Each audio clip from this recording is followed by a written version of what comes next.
my story, or rather the journey, was inspired and guided and led by two women who happen to have blessed me in different ways today. One gave me a massage an hour before I came here, overdue. And the other one is taking care of my children so that I can sit here and get to share my story. So I found it very interesting that they are both in this part of the world, because they no longer live where I live. One lives out in the Garden Route, but she happened to be in Cape Town. And another one is from Portugal, and she happens to be in Cape Town now. I found it amazing that they're here as if to continue supporting me in the journey that they started with me. These two women both were very well known for just giving birth without anybody really telling them what to do. They had midwives there supporting them. So when it was my turn, it seemed like it was a natural thing to do. You get a midwife and you give birth. What else do you do? Oh well, so I kind of did the same thing. Well, but my story begins at this point of, now it's time to get a midwife, so we go to the East London area in the Eastern Cape and we find a midwife, and she says, fantastic, I'm very happy to help you. And I said, oh, wonderful. Did you know that we live on a farm? Oh, you live on a farm, yes. How far is your farm from East London? Well, my farm is about an hour away from East London. That's where we live. Oh, okay. Maybe I should visit the farm you live in. Oh, fantastic. Come over, come and visit. So, you know, the midwife was taking precaution just in case she needed to refer me to a hospital. And she did come and see the farm. And while she visited us, I happened to also share the story that when that river that she crossed in summer, which was when I was due, when it rains so much, it does overflow and that bridge does not have a crossing anymore. And then she said to me, then what do you do? I said, oh, well, you know, the farm people and the guys and the ladies, you know, they kind of make a rope and they tie it from one tree and then they tie it on the other side of the river. And then we kind of like cliff hang across this. And then she thought, I could see, she didn't say anything, but I think her head was going tick-tock, tick-tock, tick-tock, tick-tock. And I fully understand, because she said, okay, you know, I'm going to contact you after a couple of days. I just want to think a bit about this. As a result, when I did hear back from her, she did honestly share that she did feel uncomfortable about the idea of crossing rivers during labor, perhaps. So, well, I sat with that and we said, our other options are very far. Other people whom had guided the two women who inspired me, they came from Cape Town and we're in the Eastern Cape. What do we do? Oh, but eventually we decided, let's contact them anyways.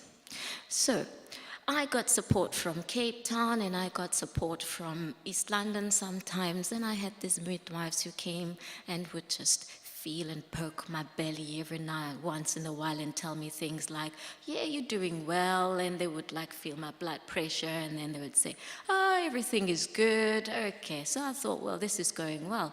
And also when I went to Holland, which is actually very pro giving birth at home and pro breastfeeding and midwives, all of that, hey, this lady would poke and you know, she did the same thing and she said, you were perfectly fine. And then as time went by, I realized, you know what, everybody's talking about what do you do during labor? What is going to be your pain plan? Pain plan? Do I need a pain plan? What options have I got? Epidural, oh, is it? Don't think so. So eventually, while I was in Holland, I learned that they were doing yoga for pregnant women. And this became my pain plan because they taught us how to breathe and how to Om, which is exactly what I did during my labor with my husband. So in that regard, I felt that I was pretty much so-called ready. We went back to the farm and the time was getting close. And one morning, I woke up feeling rather painful on my lower back. And for the first time during the pregnancy, I said to my husband, this is feeling rather uncomfortable. I think I would like pain plan B. And then he said, but you know, we hardly keep such plan B for pain around here. Where am I supposed to get that? I said, go to the farmhouse. The farmhouse is where we would sometimes host volunteers. And you know, volunteers, they will bring panados to a farm, even if you say we just use marijuana for pain. So my husband went to the farmhouse and he got some panados for me and I took those panados. And within 15 minutes, panados said, knock, knock, I'm coming out. And panados came out. And while I was with the bucket wrestling with it and panados coming out, poof! Hey, that's a very big wee. I've never weed like that before. My husband says, water's broke.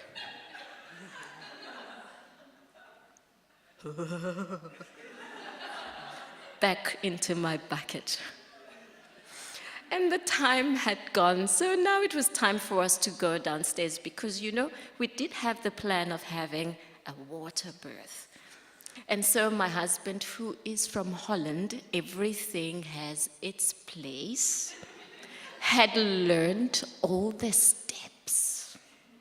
So he figured, now it's time to go downstairs, light the candles, we will chant the Buddhist chant for giving birth. That was the plan. And yes, we get downstairs, and it's time to chant the beautiful Angulimala chant for women who are giving birth, and both of us are chanting, and then he puts the music, candles are on. As he starts to put the incense on, I say, not that, please. Out of the plan, fantastic. And we continue, but what's happening is that I'm getting these things that are called labor pains happening in a strange way. It feels like the Star Trek crew has come all the way from there to say, beam me up, Scotty. And I'm thinking, what's going on? It's like these surges coming from there, going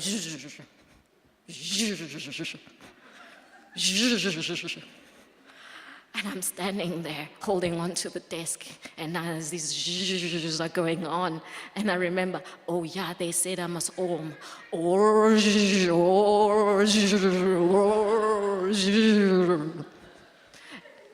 and this whole thing is happening.